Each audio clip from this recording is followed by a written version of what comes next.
The Oklahoma Sooners have been winners in the transfer portal, but maybe they're not quite done yet.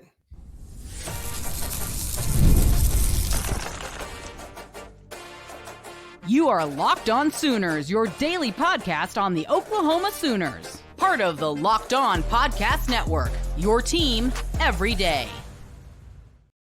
What's up, Sooner Nation? Welcome to Locked On Sooners, and thank you for making Locked On Sooners your first listen every single day. Today's episode is brought to you by FanDuel. Make every moment more. Right now, new customers get $150 in bonus bets with any winning $5 bet. That's $150 with any winning $5 bet. Visit FanDuel.com/locked-on to get started.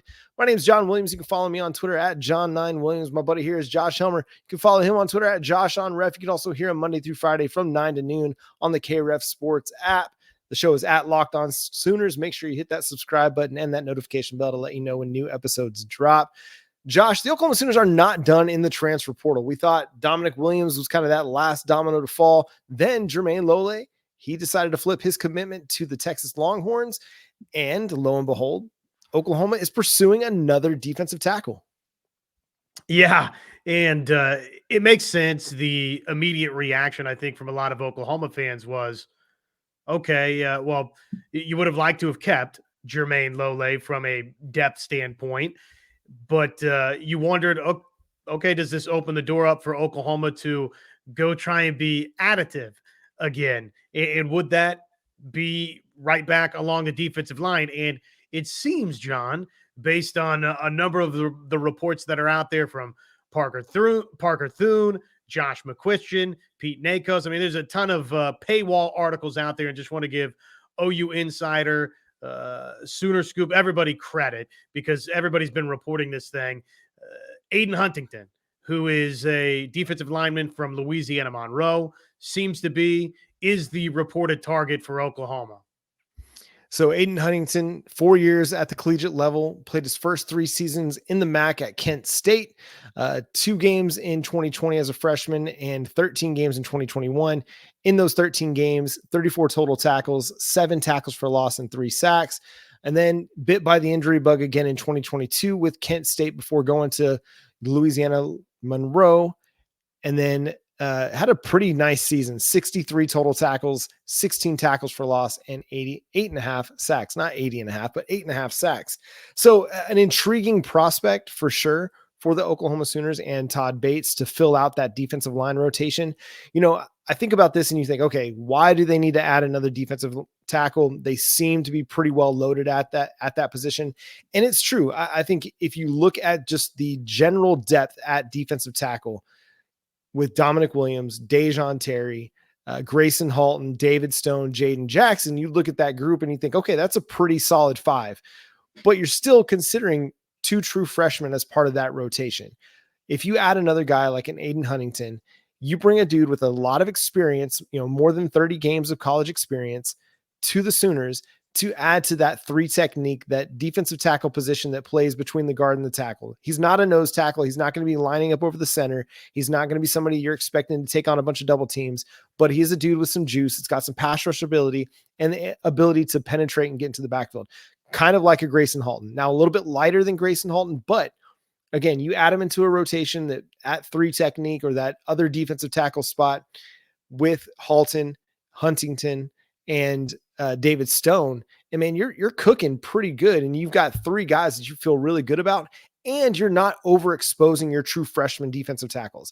I get these guys are really, really talented. They got the best work ethic. I mean, they're going to be stars. I believe that. I truly believe both Jaden Jackson and David Stone are going to be stars in their Oklahoma career, but you don't have to overexpose them as true freshmen and rely upon them for 500-600 snaps as true freshmen if you add a guy like Huntington. Unless they're just totally ready for that, which could still be a possibility for both Jaden Jackson and David Stone. But this presents the option that, well, a fallback option in case those guys aren't ready for that type of leading role. And I don't say Adin Huntington's a fallback option. That maybe isn't the exact right wording there, but it gives you another option. It gives you another body in that room, and it's an experienced body in that room, which is a lot of the same discussion we were having with Jermaine Lole, that, he could be a seriously impactful guy for Oklahoma, if only from a depth standpoint, then only from a depth standpoint, and maybe even a little bit beyond that. And I think you feel similarly about Huntington because, look, here is a guy that had 8.5 sacks a season ago. I mean, that's big time in college football. You're going to take that anytime you can get it. Yeah, and we always talk about with the transfer portal, you're looking at establishing a really, really solid floor with your talent base.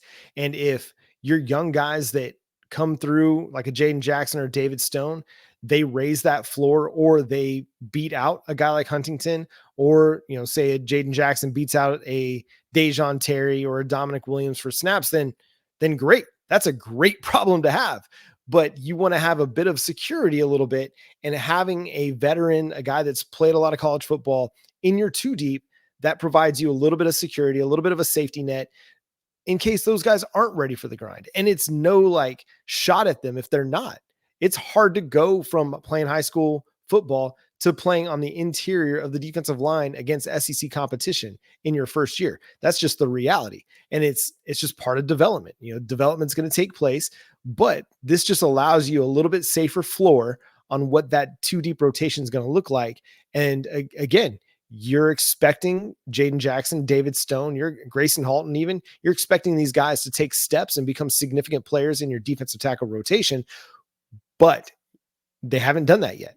We haven't seen a Grayson Halton breakout season just yet. He's looked good in 2 straight spring games, but we haven't yet seen him play full season in a big time rotational role. He played less than 100 snaps last year for the Sooners. So you need a little bit more veteran security. And I think Adin Huntington provides that for you. We talked about, hey, Lole, he would have been a really, really nice piece to have on the interior. You didn't have that. You don't have that. Todd Bates, Brent Venables, they're pivoting a little bit. Huntington would be a really good addition for them at this point in the transfer portal season. Absolutely. Window, season, whatever, schedule, however you want to refer to it. This would be a substantial pickup potentially for Oklahoma. You just think about the production, 8.5 sacks, trio of forced fumbles, and all the snaps and experience that Adin Huntington brings to the table for Oklahoma. It's definitely not going to hurt you, right? It only helps you put potentially a better foot forward, which, as we know, the SEC, it is largely going to be defined by, in college football in general, but in the SEC, what is the defining characteristic? It's trench play. It's trench warfare. It's how good you are up front, offensive line, defensive line. And so the more bodies upon bodies upon bodies that you can stack in there with experience, you got to get that accomplished. So Oklahoma thought it had with Jermaine Lole, and now you've got potentially another option. I guess it's worth pointing out this is not Adin Huntington has committed to Oklahoma. This is Oklahoma's reportedly seriously in the mix. Right. And who knows what he's looking for in a transfer destination. It could be that he wants maybe more playing time than what he might be able to get. But I think he's going to be able to come in and compete for a role if he does end up choosing the Oklahoma Sooners. So it's interesting to see that they're continuing to look to add talent, leaving no stone unturned in the transfer portal, even though we feel pretty good about where this roster is ahead of summer workouts. The Oklahoma Sooners are doing really good in the portal during Brent Venables' tenure. Do they need to be every single portal season for them to be a contender every single year? Let's talk about that next, coming up here on Locked On Sooners. It's winner take all time in the NBA and in the NHL. FanDuel's giving you a shot to bring home a big win of your own.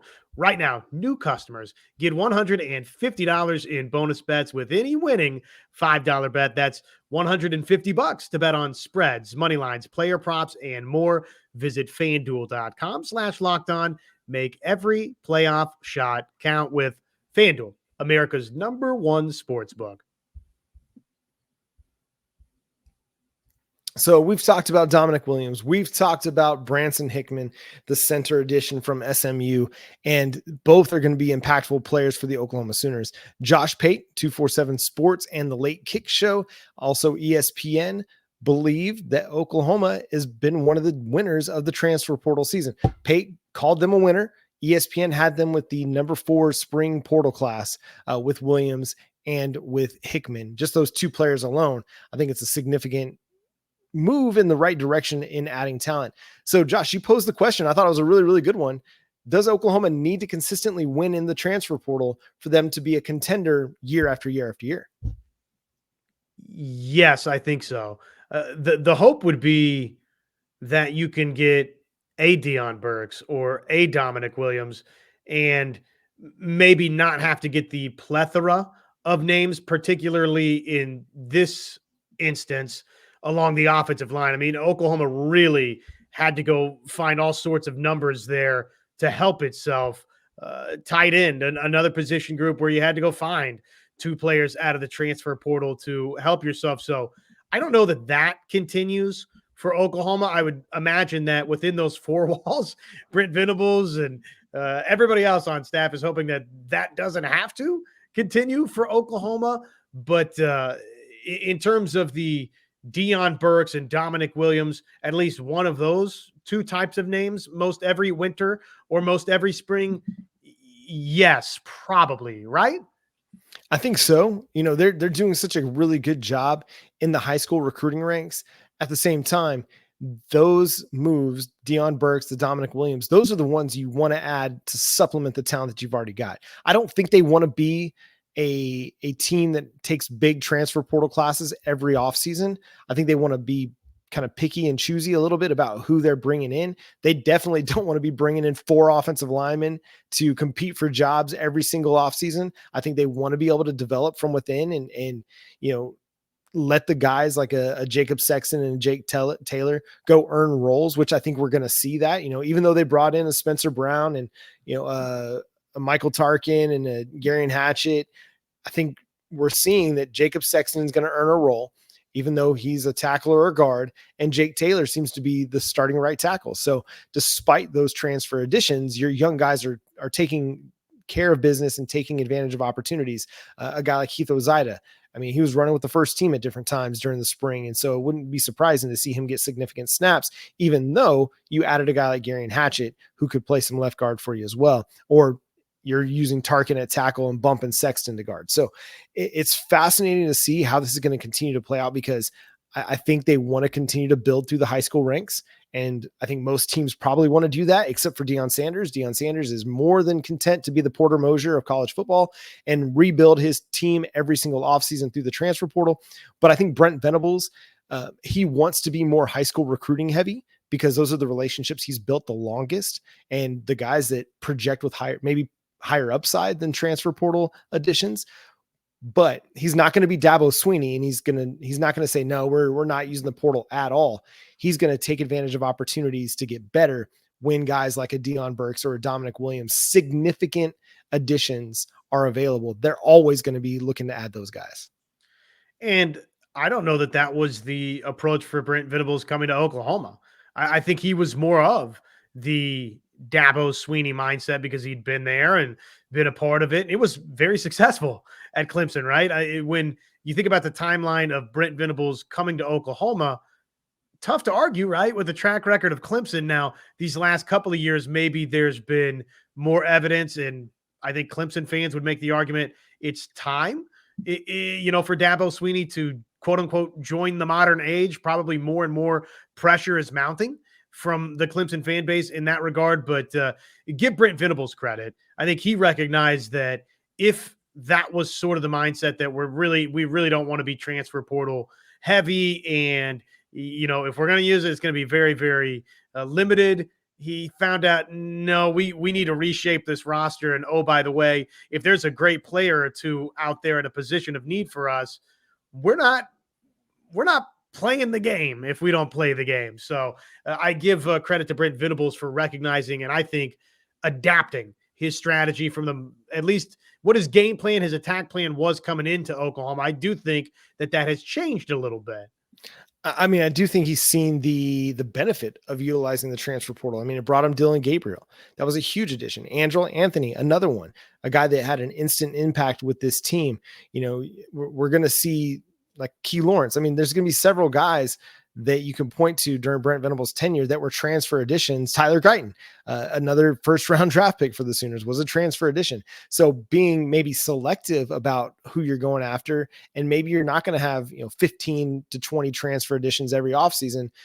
But yeah, he's going to use it. He's not going to be afraid to add talent. I mean, we looked at wide receiver, and I think everybody agreed that without Deion Burks, it was going to be a really, really deep position group, but they still went and added a Deion Burks. They made a really, really strong position group even stronger because they had an opportunity to add a really, really talented player. And so I think when, you see those A+ or, really top tier level players that are out there in the transfer portal, Oklahoma's going to be aggressive to try and bring them in because they're going to be able to help them. And so I don't know exactly down the road if they're going to be looking for depth options as much, but they're going to be looking for those kind of higher level players. Because again, we didn't see him add a linebacker because their linebacker depth is really, really good. Even though it's really young, it's really, really good. Defensive back, they added a couple one cornerback in Des Malone.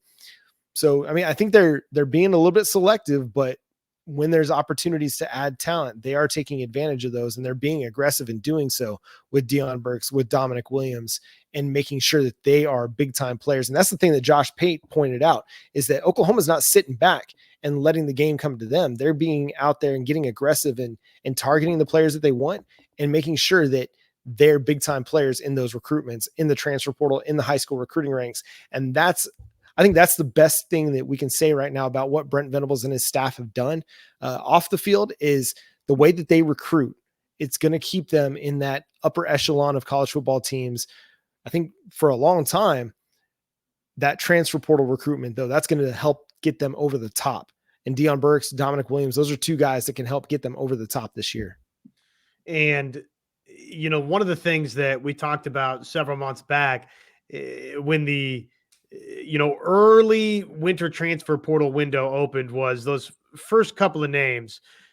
You felt good that Oklahoma had helped itself, but it was time to get a splash name or two, right? And Oklahoma did that with Deion Burks, and then they did it again with Dominic Williams. That you kind of had the one in Deion Burks, but man, it'd be nice if you could go get another. And they did. Give Oklahoma and Brent Venables credit. They got aggressive, and they found an all conference type guy. That was my charge, right? Was you can help yourself from a depth standpoint, but probably to go win the way that Oklahoma wants to win, you got to every once in a while, maybe not every offseason, John, but every now and again, you and I and others got to be sitting here talking about, yeah, Oklahoma went and found an all SEC guy. Now, is that first team, second team, third team, whatever, right? But somebody that's a legitimate top of the league type performer, Oklahoma, I think, has went and found a couple of those. And along its offensive line, they might have found more than that, right? It's tough to gauge until we see more from that group. But they've done a really good job. And clearly the book is out in college football that I don't think you can totally ignore the transfer portal. Oklahoma hasn't done that. They've been aggressive with it. And yes, they are a winner in this rendition of the transfer portal. Yeah, they're finding a good middle ground and how to use it. They're not, being Dabo Swinney. I feel like we got two extremes and two polar opposites with Dabo Swinney and Deion Sanders. We got the not going to use it at all, and I'm going to use it as much as I possibly can to reshape a roster if I don't feel like it's good enough in Deion Sanders. And so I think they're finding some middle ground, and that they've got a lot of young guys that they really, really like at certain positions, and they're going to let those guys develop. But again, there are opportunities to add an infusion of talent other places, even, at position groups that are perceived strengths for the Sooners, and they're going to still add players there. So I love what they're doing right now, both on the recruiting trail and in the transfer portal recruiting. I think they're hitting all the high notes, and that's all you can really ask for. Added a number of offensive linemen that are going to compete to be in the 2 deep, or at least start, and then made big time splashes with Deion Burks and Dominic Williams. And then I think Branson Hickman was a big time splash in the spring portal season as well. So fascinating work. Good job, Brent Venables and the staff. They keep crushing it on the recruiting trail.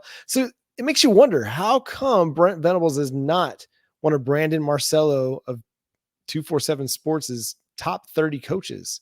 We're going to talk about that next, coming up here on Locked On Sooners.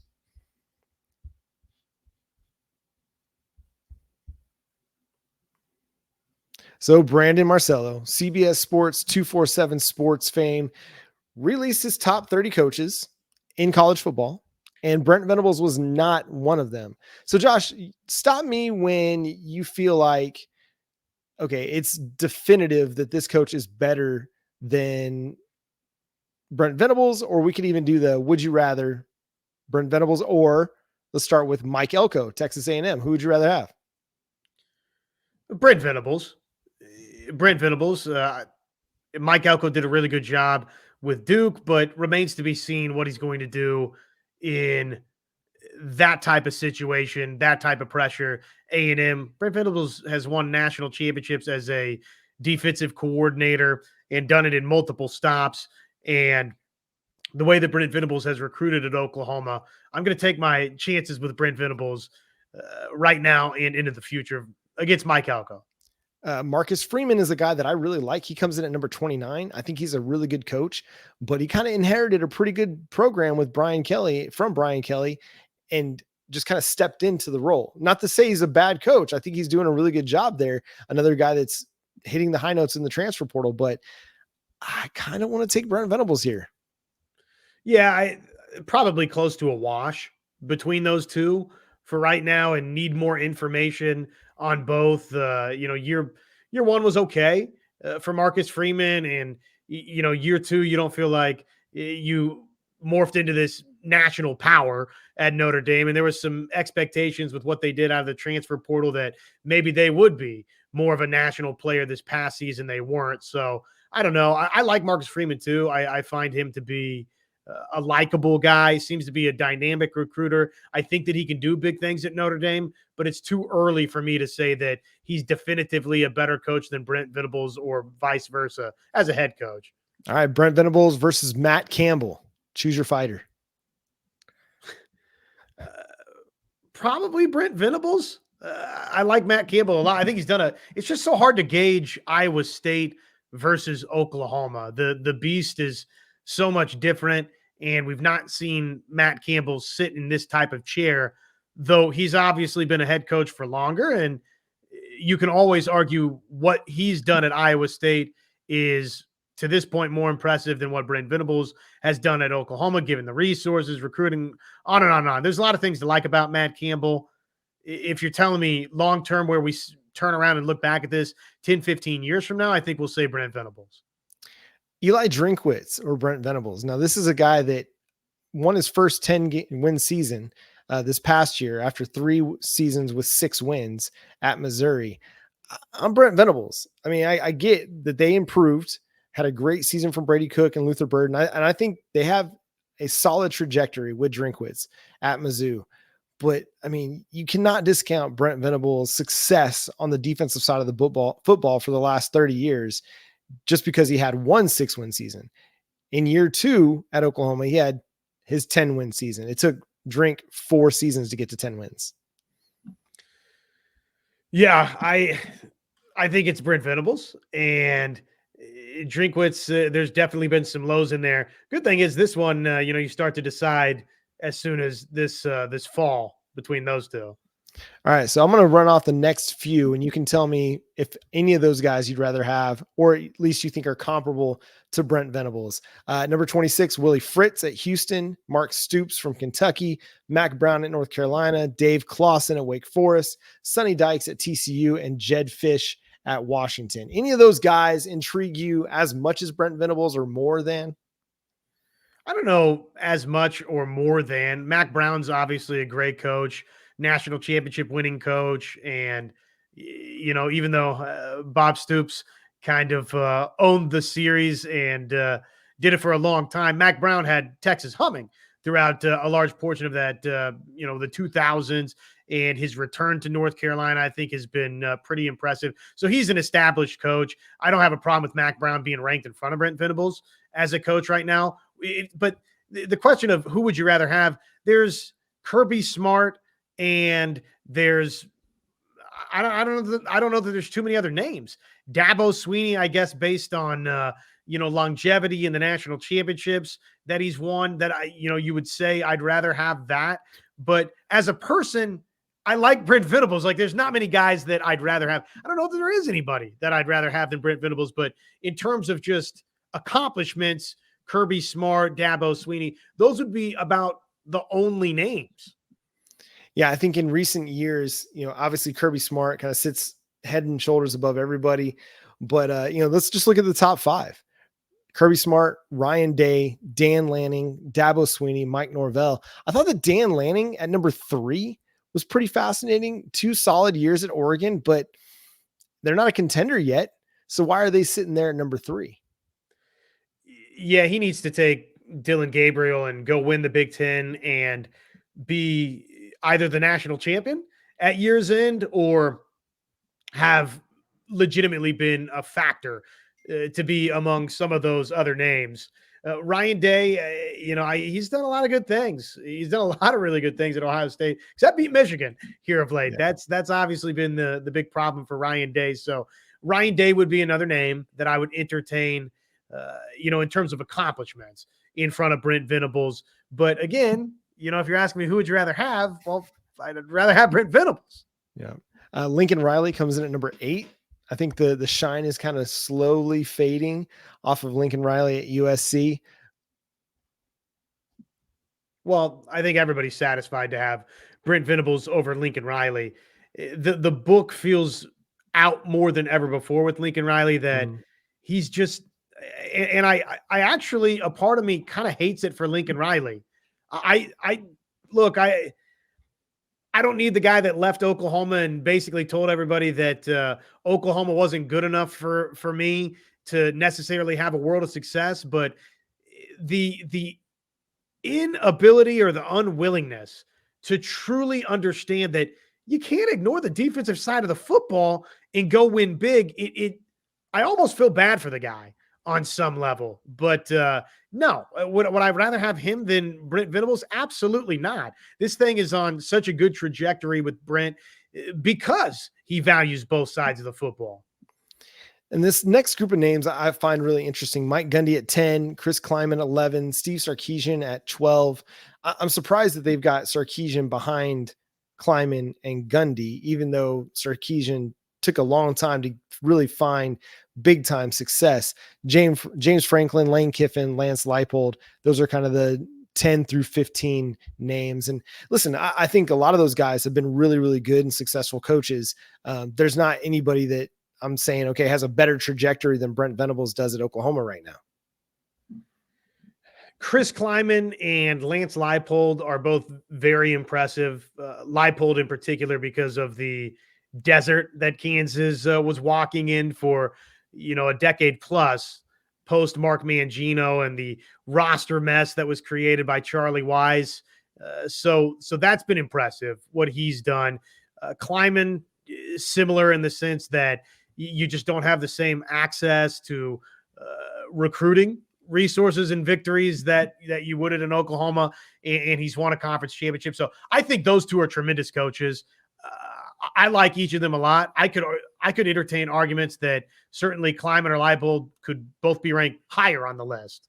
Yeah, I think that's fair because of what you said, especially with Leipold, took a team that won one game the year before he got there, and then made them an intriguing team, and wasn't immediate success, but by year 2, year 3, they were in bowl games, and I think at Kansas, that's big time. To create sustained success, it takes some time. So listen, Brent Venables still has a lot to prove to the world. I think a lot of Sooner Nation is pretty satisfied with, I wouldn't say satisfied, maybe that's the wrong word, at least content. Optimistic, believe in the process, believe in the program and where it's headed and the trajectory of the program. And so if he's ranked outside the top 30 right now, I don't think it's going to be much longer before he's considered one of the top 30, top 20, top 15 coaches in college football. Anything else to add on that, Josh, before we get out of here today? No, I think that's the big takeaway here. Instead of clearly there's nobody else I'd rather have than Brent Venables. We learned that through this exercise. And I think pretty much you're that way too, outside of maybe a Kirby Smart, just based on, national championship alone and where George has been. But Brent Venables, it's not really unfair, right, to not have him within the top 30 head coaches if we're basing this off the last 2 seasons, which is all you can base it off of when it comes to Brent Venables. The achievement hasn't quite been there, and mostly because he's only had 2 cracks at it, and he took over a program that needed some retooling. I do think that Brent Venables will get there. I think he's going to be regarded as a top 15, top 10, top 5 coach by the time he really gets this thing humming. Yeah, they're on that way. You recruit the way that they do, you're going to have the talent to put on the field, and then you're going to be able to contend for playoff spots, conference championships, and hopefully one day a national championship. And that's going to do it for today's episode of Locked On Sooners. Thanks so much for tuning into the show. Subscribe to the show wherever you get your podcasts. Hit that notification bell over on YouTube, and hit that subscribe button as well. Follow Josh on Twitter at JoshOnRef. Make sure to check him out Monday through Friday from 9 to noon on the KREF Sports app. Follow me on Twitter at John9Williams. But until next time, he's Josh. I'm John. Boomer Sooner.